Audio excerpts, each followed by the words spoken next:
Cabbage is one of the most widely used vegetables in Turkish cuisine. For generations it has been enjoyed in soups, stews, salads, and especially in homemade pickles, which are commonly served as a side dish throughout Turkey. Beyond its versatility, cabbage is packed with fibre, vitamins and antioxidants.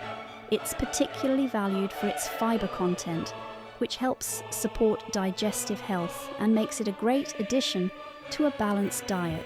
Today, we're using it to make one of Turkey's most beloved comfort foods, Turkish stuffed cabbage rolls. Let's see how it's made.